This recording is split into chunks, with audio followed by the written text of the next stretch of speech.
দেখো, দুটো ছেলে মেয়ের মধ্যে সম্পর্ক হচ্ছে, তারা দুজনেই অ্যাডাল্ট। আশা করি তোমাদের মধ্যে সমস্ত কথাবার্তা হয়ে গেছে, কিন্তু তবুও আমরা যেহেতু বড়রা দাঁড়িয়ে থেকে তোমাদের বিয়েটা দিচ্ছি, সেজন্য পার্সোনালি আমি তোমাকে একটা কথা একটু জিজ্ঞাসা করতে চাই। জিজ্ঞাসা করতে পারি? হ্যাঁ নিশ্চয়ই, বলুন কি জিজ্ঞেস করুন। দেখো নীলাঞ্জন, তুমি এতদিন বিয়ে করনি, সে যে কোনো কারণেই হোক, কারণ তো একটা নিশ্চয়ই আছে। তো আমার একটু জানতে ইচ্ছে করছে যে দেখো, সেই কারণটা তুমি মন থেকে একেবারে মুছে ফেলতে পেরেছো তো? না, আমরা তো সবটাই শুনলাম। সেটা জানার পরে তোমাকে খুব জিজ্ঞেস করার ইচ্ছে করছে যে আমাদের মেয়ে তোমার কাছে এলে। দেখুন, আমি মধুপর্ণাকে সবটাই বলেছি। তোকে বলেছি আমার একটি মেয়ের সঙ্গে সম্পর্ক ছিল আগে, খুব গভীর সম্পর্ক। এমন নয় যে মেয়েটিকে সম্পূর্ণ ভুলে আমি ওকে বিয়ে করতে রাজি হয়েছি, তা নয়। তবে এটা ঠিক যে মেয়েটি এখন ভালো আছে, তার জীবনে তার মতো আছে। আমিও একটা একদম একা নিঃসঙ্গ একটা জীবন কাটাচ্ছিলাম। ঠিক এই অবস্থায় আমার সঙ্গে মধুপর্ণা দেখা হয়। আমার খুব ভালো লাগে, ওরও আমাকে পছন্দ হয়। তাই আমার মনে হচ্ছে আমরা একসঙ্গে সংসারটা করতে পারি, আর সেখান থেকে বিয়ের সিদ্ধান্ত। দেখুন, বিয়ে যখন করছি সমস্ত রেসপন্সিবিলিটি নিতে আমি রাজি আছি। সত্যি কথা বলতে কি, এমন সম্ভাবনা নেই যে হঠাৎ করে সেই মেয়েটি আবার আমার সামনে এসে দাঁড়াবে আর আমি তার হাত ধরে তার সঙ্গে চলে যাব। না, ঠিক অতটা অবিবেচক আমি নই। দেখুন, ওর বিয়ের পর থেকে আমার সঙ্গে আর ওর কখনো দেখা হয়নি। আমি জানি না কোথায় আছে, কেমন আছে। তার মুখে শুনেছি ভালো আছে, সুখে শান্তিতে সংসার করছে। ইনফ্যাক্ট আমি কখনো দেখা করার, যোগাযোগ করার কোনো চেষ্টাও করিনি। আমি চাইনি আমার কারণে ওর জীবনটা কোনোভাবে ডিস্টার্ব হোক। বুঝতে পারছি আপনাদের মেয়ে, আপনাদের অধিকার আছে খোঁজ নেবার। 100 বার, 1000 বার অধিকার আছে। এই সবটা জানার পর আপনারা ঠিক করবেন এই বিয়েটা আপনারা দেবেন কি দেবেন না। ইনফ্যাক্ট না দেবার অধিকারও আছে আপনাদের। আমার কথা পুরোপুরি শোনার পর আপনারা বিশ্বাস করবেন কিনা আপনাদের ব্যাপার। কিন্তু যদি না করেন, যদি আপনারা বিয়েতে রাজি না হন, সত্যি কথা বলছি, আই ওয়ন্ট মাইন্ড। না না, আমরা সে কথা বলিনি। তুমি হয়তো আমাদের ভুল বুঝলে। না না, ভুল বুঝবো কেন? একদম ভুল বুঝিনি। আমি আমার দিক থেকে পুরো বিষয়টা আপনাদের কাছে পরিষ্কার করে দিলাম। না নীলাঞ্জন, জাস্ট আমি এটুকুই জানতে চাইছিলাম যে দেখো, তোমরা তো নতুন একটা জীবনে প্রবেশ করতে চাচ্ছ, তোমাদের বিবাহিত জীবনটা সুখী হবে কিনা, শুধু এইটুকুই জানতে চাইছিলাম। এখন সেটা তো আগে থেকে ওইভাবে বলা যায় না।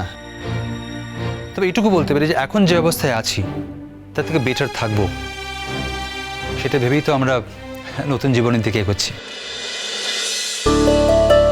এটা মধুপর্ণা ভাবছে, আমিও ভাবছি। আমি আপাতত ভাবনাটুকুর কথাই শুধু বলতে পারি,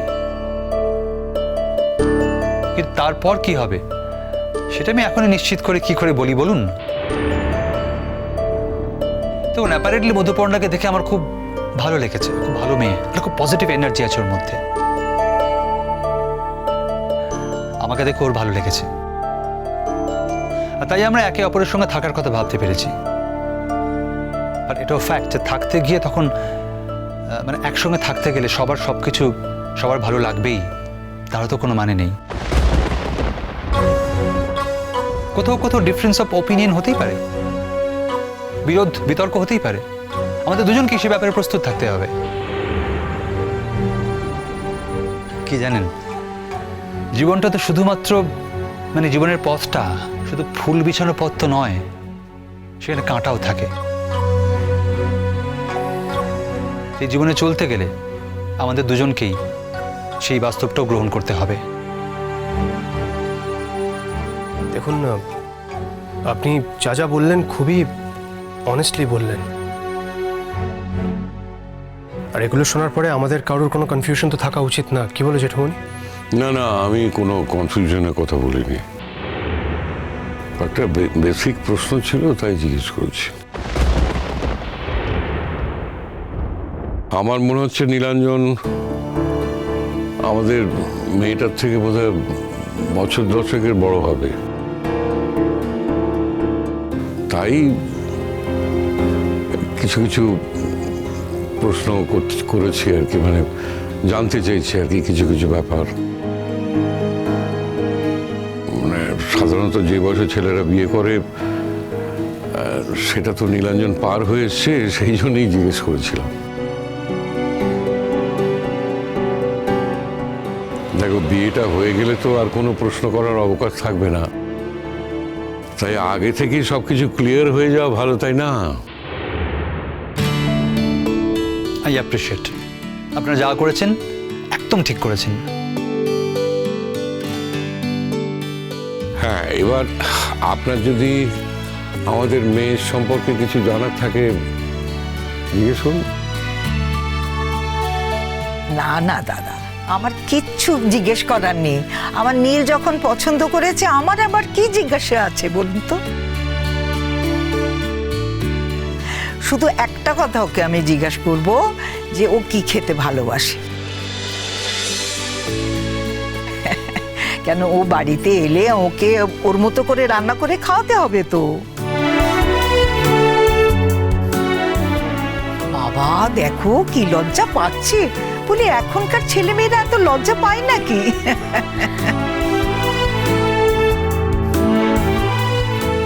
না মানে আসলে আমি সবকিছুই খাই।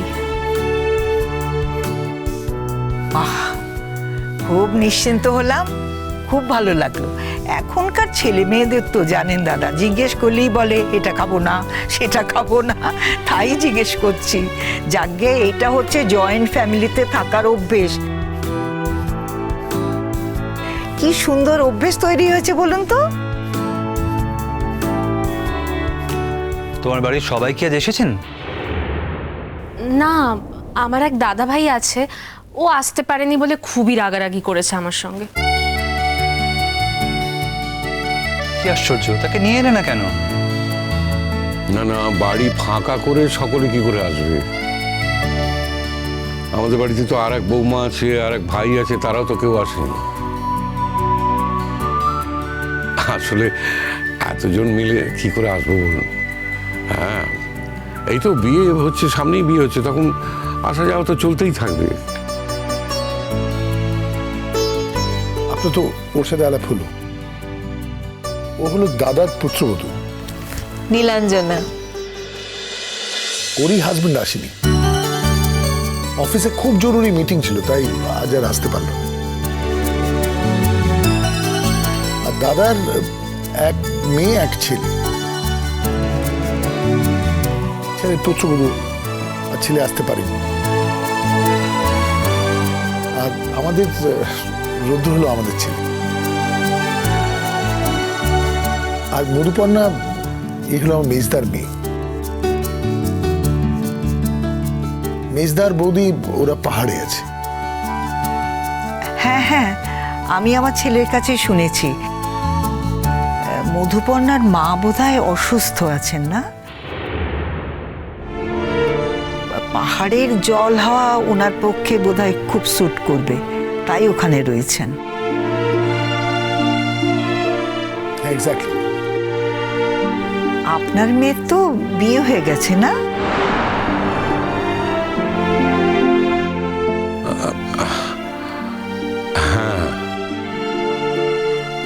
হ্যাঁ মাসিমা, বিয়ে হয়েছিল, আপনি ঠিকই শুনেছেন, কিন্তু বিয়েটা ঠিক ক্লিক করেনি।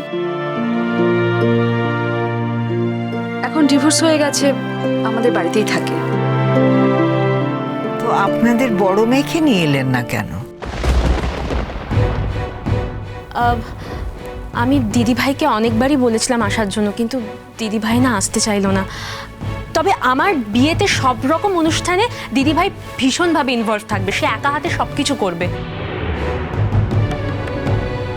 আমি অনেক করেই বলেছিলাম, কিন্তু দিদিভাই আমায় বললো যে আজ ছেড়ে দে, আজ আমি যাব না, তবে বিয়ের দিন আমি সবার সঙ্গে দেখা করব। না আসলে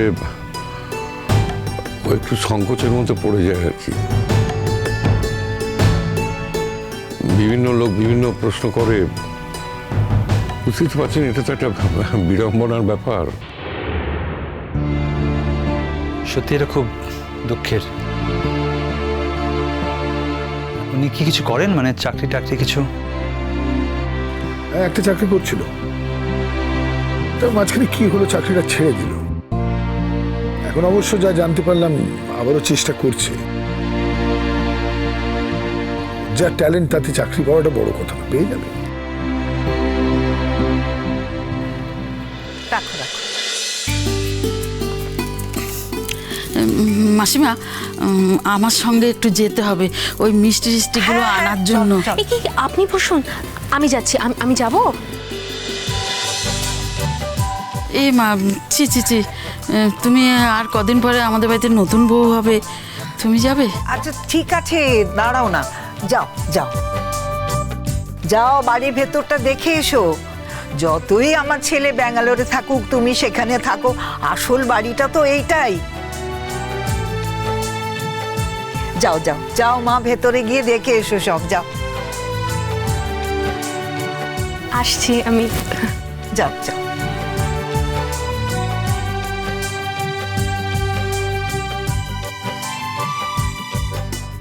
আচ্ছা নীলাঞ্জন, তোমার কলকাতায় বদলি হয়ে আসার কোনো ব্যবস্থা নেই?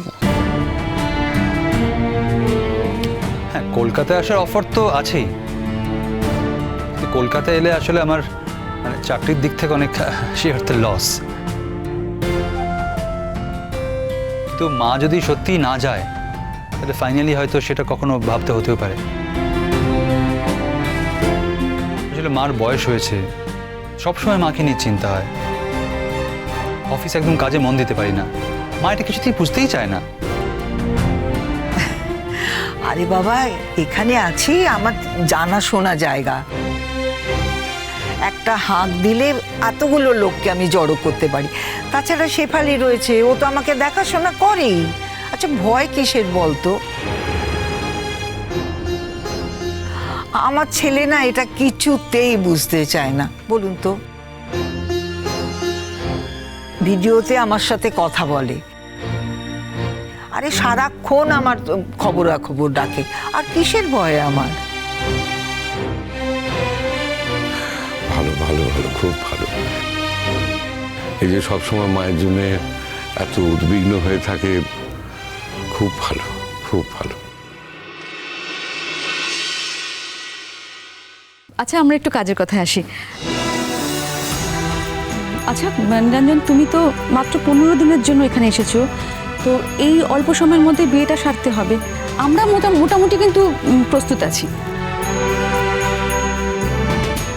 আরে বাবা, আমরাও তো রেডি আছি।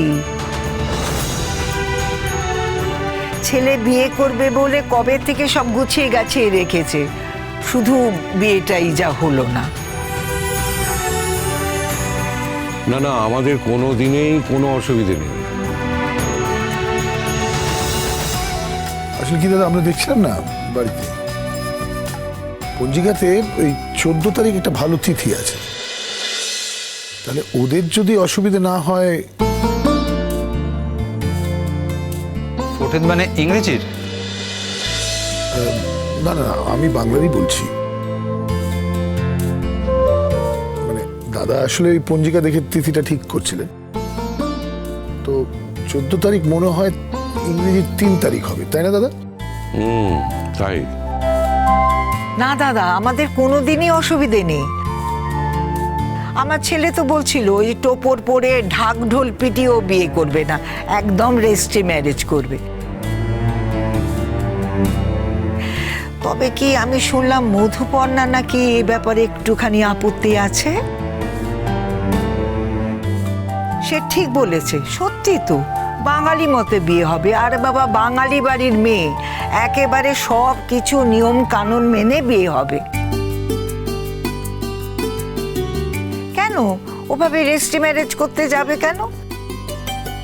নে এখন কি বলবি বল। আর আমি এখন মাইনরিটি, আমার কথা কে শুনছে?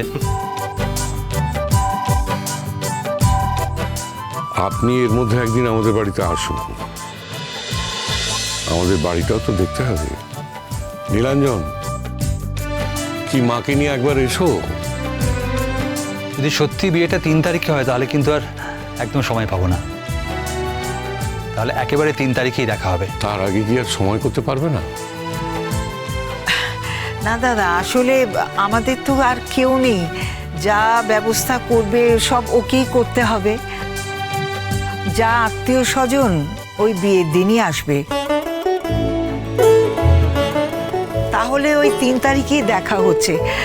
ভাবছি বাড়িঘরটা একটু রং টং করবো। আসলে কি জানেন, বিয়েতে মানে ছেলের বিয়েতে তো মাকে তো যেতে নেই। একেবারে মানে বিয়ে টিয়ে মিটে গেলে আপনাদের সঙ্গে দেখা করব, আপনাদের বাড়ি গিয়ে সব দেখে আসবো, কথা দিলাম। কেমন? ও রাখো রাখো।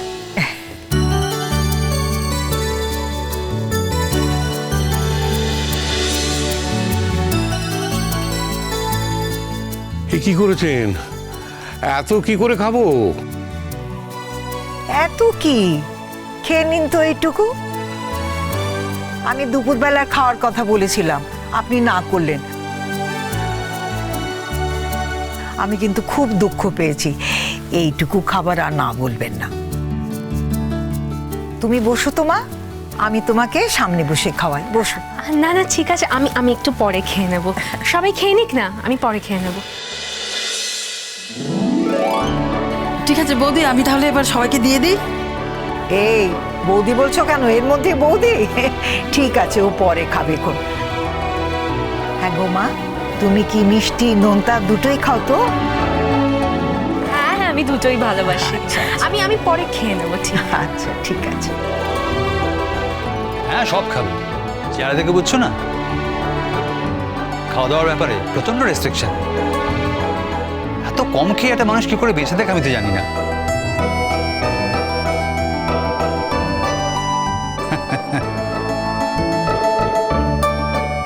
আচ্ছা, আমি বরং একটু হেল্প করে দিই, সবাইকে দিয়ে দিই এটা। 1 মিনিট, আপাতত এই সবটা খেয়ে ফেলতে পারলে আমাদের অনেক বড় হেল্প হবে।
তুই কি জানিস না যে তুই আমার কত প্রিয় একটা মানুষ? আর এখন তুই তো আমার কাছে আরো অনেক অনেক প্রিয় হয়ে গেছিস রে।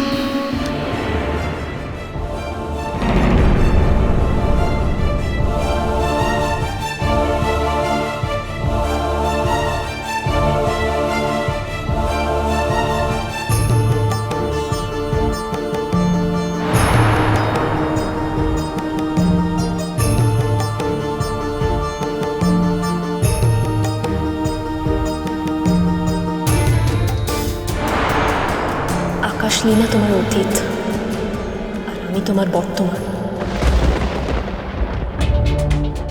তাই তোমার অতীতের সঙ্গে আমার কোনো ঝগড়া, কোনো দ্বন্দ্ব নেই, কিচ্ছু নেই। ঠিক, একদম ঠিক কথা বলেছ। আকাশ লীনা আমার সত্যি অতীত, আর সেই অতীতের এই বর্তমানে ফিরে আসার কোনো সম্ভাবনা নেই। আমার কেন জানি না সবসময় মনে হয় তুমি আমার মধ্যে কাউকে খুঁজছো, কাউকে খুঁজছো, এমন কাউকে দেখতে চাইছো যে তোমাকে বহুকাল আগেই ছেড়ে চলে গেছে। সে যেন কোথাও লুকিয়ে তোমার মনের গভীরে বসে আছে। অস্বীকার করবো না, আছে। কিন্তু আমি তো তোমাকে আগে বলেছি এ কথা, আমি ওকে সেই অর্থে কখনোই বলতে পারবো না।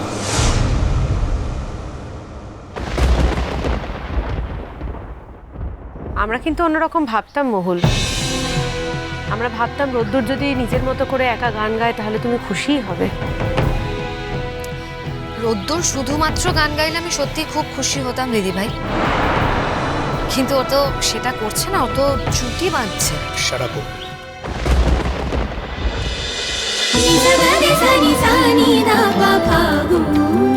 চলো চলো চলো চলো চলো পাল্টা